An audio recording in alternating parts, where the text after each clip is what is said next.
السلام علیکم ورحمۃ اللہ تعالی وبرکاتہ۔ حضرت آج کا سوال یہ ہے کہ قبر میں سوال و جواب جو ہوں گے اس میں مسلک و مذہب کے بارے میں بھی پوچھا جائے گا، اس کے اوپر تھوڑا روشنی ڈال دیجیے۔ وعلیکم السلام ورحمۃ اللہ تعالی وبرکاتہ۔ الحمدللہ رب العالمین والصلاة والسلام علی سید الانبیاء والمرسلین۔ قبر میں سوالات کے متعلق قبر میں احادیث کریمہ کے مطابق سوال ہونا لازم و ملزوم ہے، اور یہ سوالات ہر ایک سے ہوں گے، اور اس میں تین ہی سوالات جو احادیث قرآن پاک کی روشنی میں ہے اور علماء اور مذہب اسلام کے قوانین کے مطابق جو موجود ہیں وہ تین ہیں۔ پہلا سوال وحدانیت پر ہے، من ربک، تمہارا رب کون ہے؟ تو اس میں جتنے بھی ربوبیت کے دعوے دار معبودان باطل ہیں وہ سب کے سب چھڑ جائیں گے ان سے۔ جب اس جواب میں بندہ کہہ دے گا ربی اللہ، تو اللہ کے ماننے والوں کے واسطے سارے معبودان باطل اور سارے وہ مذاہب جو اپنے خود ساختہ ہیں یا کسی انسان کے بنائے ہوئے، وہ ان تمام مذاہبوں کا رد ہو جائے گا، اور مذہب اسلام جس کو اللہ تعالی نے اپنے حبیب پر مکمل کیا، اور قرآن عظیم میں ارشاد فرمایا الیوم اکملت لکم دینکم واتممت علیکم نعمتی ورضیت لکم الاسلام دینا۔ اور پھر قرآن کی دوسری آیات اسی سوالوں کے دائرے میں آ کر کے اپنی دلیل پیش کر دے گی، ان الدین عند اللہ الاسلام، بے شک اللہ کے نزدیک دین برحق اور خدا کا پسندیدہ مذہب اگر ہے تو وہ مذہب اسلام ہے۔ تو ذات باری تعالیٰ کو قبول کرنے کے بعد بندے کے لیے یہ راہ صاف ہو جائے گی کہ وہ تمام دنیا میں پھیلے ہوئے معبودان باطل اور بطلان مذہب جتنے بھی ہیں وہ سب کے سب دھرے کے دھرے رہ جائیں گے، اور بندہ اپنے رب کی ربوبیت کو قبول کر کے اقرار کر لے گا کہ ہم اسی مذہب کے ماننے والے ہیں جس مذہب کو رب نے پسند کیا ہے۔ اس میں دوسرا سوال پھر ہو جاتا ہے ما دینوں کا، تمہارا دین کیا ہے؟ تو اس دین میں سب سے پہلے تو اس نے وحدانیت کو قبول کر لیا۔ اب دوسرا مسئلہ اس میں آ جاتا ہے کہ اللہ کو قبول کرنے والا تو ہے، لیکن وہ کس مذہب کا ماننے والا ہے؟ تو اب اس مذہب کے بارے میں اسی لیے سوال کیا جا رہا ہے کہ جیسے پوچھا جائے گا، فرشتے سوال کریں گے ما دینوں کا، تیرا دین کیا ہے؟ تو اسی دین میں، اسی سوال میں چھپے ہوئے جوابات اور ہیں، اور اسی مقصد سے یہ سوال فرشتہ کر رہا ہے کہ دین دنیا میں ہزاروں اور کروڑوں کی تعداد میں پھیل چکے ہیں، لیکن جو اصل دین جس کو آدم سے لے کر میرے آقا صلی اللہ علیہ وسلم لے کر آئے، اور جو اللہ کی طرف سے آئے، اس دین کے بارے میں اسی لیے سوال کر لیا جا رہا ہے کہ باقی دین اور باقی مسلک اور باقی مذہب وہ سارے کے سارے دنیا کے ہیں، اور جو مسلک اور جو مذہب خدا اور اس کے رسول کے ہیں۔ اسی واسطے دوسرا سوال ہو رہا ہے قبر میں، تاکہ یہ واضح ہو جائے کہ یہ کس مسلک کا ماننے والا ہے اور کس مذہب کا ماننے والا ہے۔ اس لیے دوسرا سوال اس میں ما دینوں کا پہ کیا جا رہا ہے۔ جس طریقے سے قرآن میں جو ہوا اس کا بھی بیان، اور جو ہو رہا اس کا بھی بیان،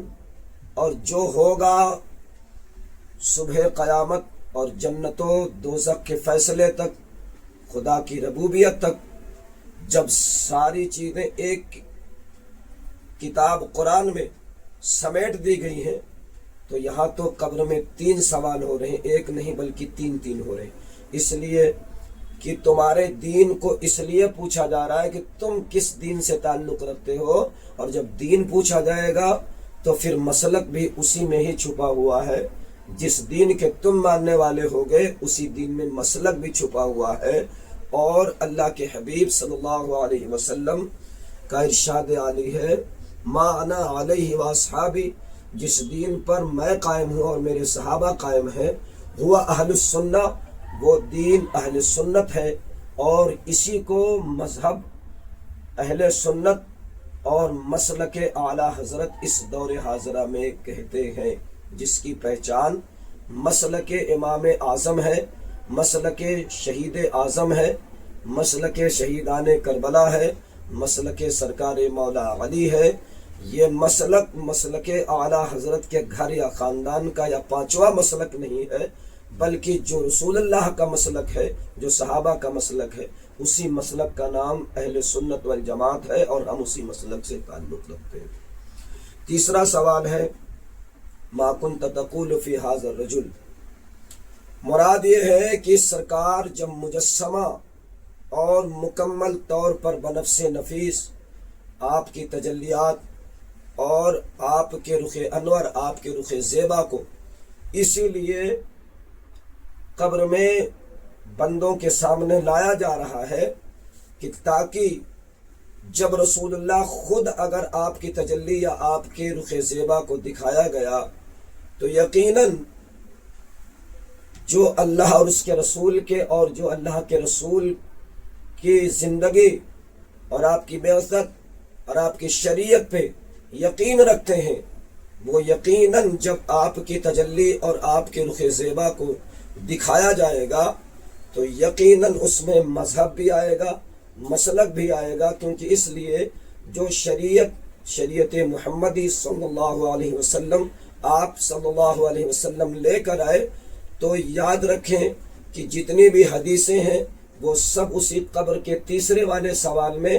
آ جائیں گی، جتنے بھی قرآن کی آیات ہیں وہ سب اسی تیسرے والے سوال میں آ جائیں گی، اور اسی کے ساتھ ساتھ آپ کا مذہب، آپ کے صحابہ کا مذہب، آپ کی امتیوں کا مذہب، یوں کہہ لیجئے کہ جب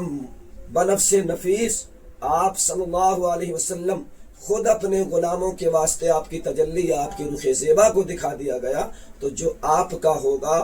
یقیناً وہ آپ کے مذہب کا بھی ہوگا اور آپ کے مسلک کا بھی ہوگا، جیسا کہ میرے امام نے فرمایا ہے، اندھیری رات سنی تھی چراغ لے کے چلے، لحد میں عشق رخ شہ کا داغ لے کے چلے۔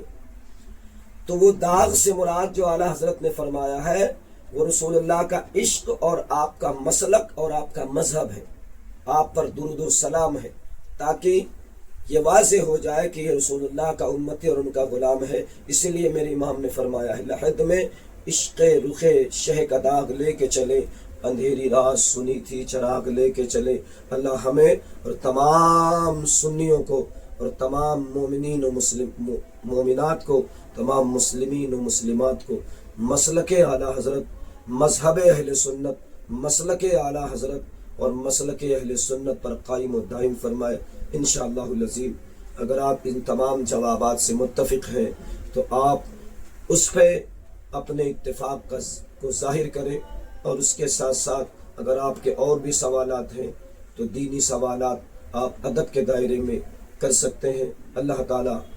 آپ کو اور ہم کو سب کو جزا عطا فرمائے۔ السلام علیکم ورحمۃ اللہ۔